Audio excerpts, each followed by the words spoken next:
Bem-vindos ao canal Verdades Ocultas da Bíblia. Torne-se membro do canal. Planos a partir de R$ 4,99. Tornando-se membro do canal, você ganha acesso exclusivo à biblioteca e ao grupo de membros. Os links do canal e do grupo no Telegram estão na descrição do vídeo.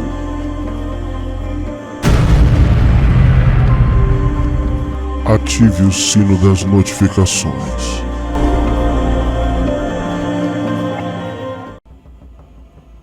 Olá, meus amigos, bem-vindos ao canal Verdades Ocultas da Bíblia.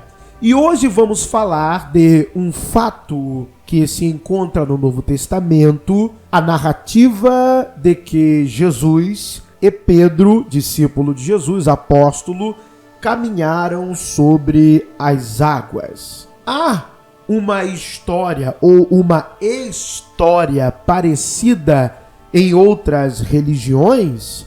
E se há esta história, ela é antes ou é depois dos escritos do Novo Testamento?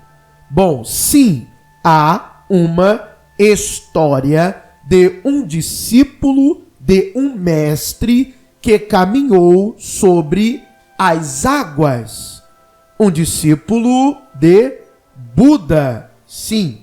Esta história guarda semelhanças com a história do Novo Testamento? Sim, ela também guarda, aliás, muitas semelhanças. E a última pergunta seria: qual é a datação desta história? Bom, eu fiz já um vídeo anterior em que eu mostro a história ou a história da multiplicação em um conto budista. No vídeo, Buda multiplicou o pão antes de Jesus. Você está vendo agora a capa de apresentação deste vídeo aqui. O milagre da multiplicação antes de Jesus. Neste vídeo, eu dou todas as referências bibliográficas acerca da literatura budista que estou me utilizando.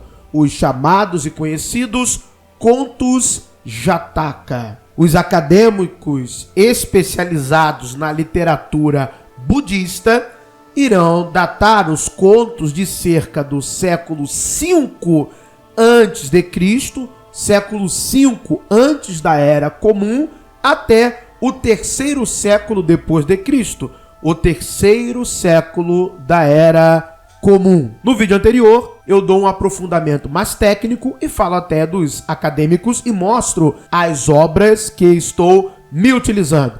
Nesse vídeo, vamos direto à leitura, não havendo a necessidade, se você quiser conferir as informações técnicas, após este vídeo, você assiste o vídeo que eu estou falando, o link estará na descrição e também no primeiro comentário fixado. Então vamos à leitura. Primeiro, vamos ao texto que nos é mais familiar, que é o texto do Novo Testamento. Sim, eu lerei o texto budista, darei o nome do livro, o capítulo, darei tudo para que você mesmo possa verificar. Mas antes, vamos à nossa leitura ocidental mais familiar, que é o Evangelho, segundo a tradição atribuiu a Mateus, capítulo 14, versículos 26 ao 32. E os discípulos, vendo-o andando sobre o mar, assustaram-se, dizendo: é um fantasma, e gritaram com medo. Jesus, porém, lhes falou logo, dizendo: tende bom ânimo, sou eu, não temais. E respondeu-lhe Pedro, e disse: Senhor, se és tu, manda-me ir ter contigo por cima das águas. E ele disse: vem. E Pedro, descendo do barco, andou sobre as águas para ir ter com Jesus. Mas, sentindo o vento forte, por favor, grave isso aqui. Mas, sentindo o vento forte, teve medo. E, começando a ir para o fundo, clamou dizendo: Senhor, salva-me.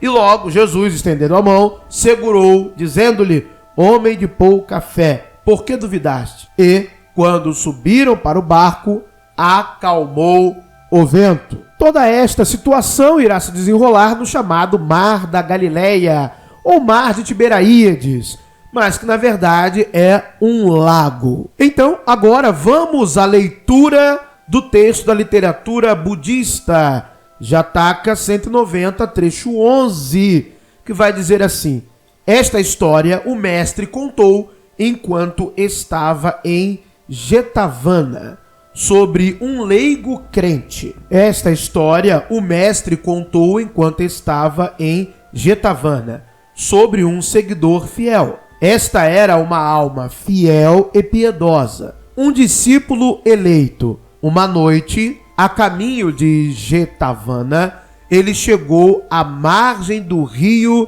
Assiravati. Quando os barqueiros pararam o barco na praia para assistir ao serviço, como nenhum barco podia ser visto no cais, e a mente de nosso amigo estava cheia de pensamentos encantados sobre o Buda, ele entrou no rio.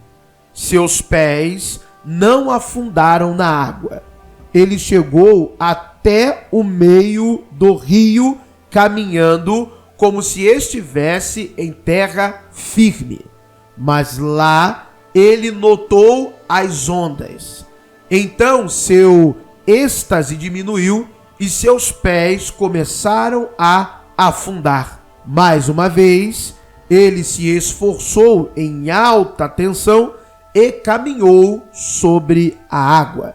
Então ele chegou a Jetavana, cumprimentou o mestre e sentou-se ao seu lado. O mestre começou a conversar com ele agradavelmente. Espero, bom aluno, disse ele, que você não tenha tropeçado em seu caminho. Ó Senhor, ele respondeu, no meu caminho eu estava tão absorto em pensamentos sobre o Buda que pus os pés no rio, mas caminhei sobre ele como se fosse em terra seca. Ah, amigo aluno, disse o mestre, você não é o único que se manteve seguro ao se lembrar das virtudes do Buda. O que chama a atenção, além de dois discípulos de mestres renomados, de acordo com as literaturas religiosas, caminharem sobre as águas, o que chama a atenção é que o discípulo do mestre, quando pensava sobre o Buda, ele começa a afundar porque ele repara nas ondas. Quando ele notou nas ondas, ele começou a afundar. A mesma coisa, curiosamente, é o que está registrado no Evangelho. Quando ele sente o forte vento, ele teve medo. Ou seja, quando ele sente a ventania, as ondas, então ele começa a ter medo. Os dois textos mostram de maneira essencial que manter o foco no mestre é o segredo para caminhar sobre as águas. A atenção de Pedro, voltada a estar com Jesus, era o que dava a ele a concentração necessária para executar aquele feito, ter a fé naquilo que Jesus estava o transmitindo.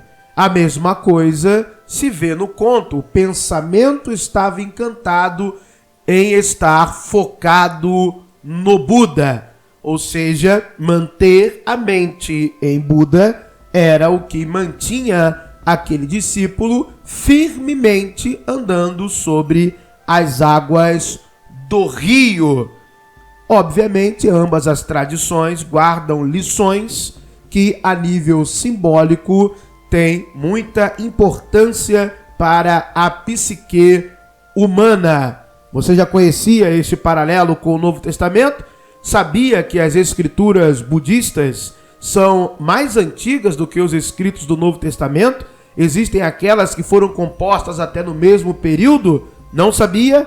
Então você está sabendo agora, porque você está no canal Verdades Ocultas da Bíblia. Que o verdadeiro Deus abençoe a você, abençoe a todos. Obrigado por assistir mais um vídeo. Se inscreva no canal.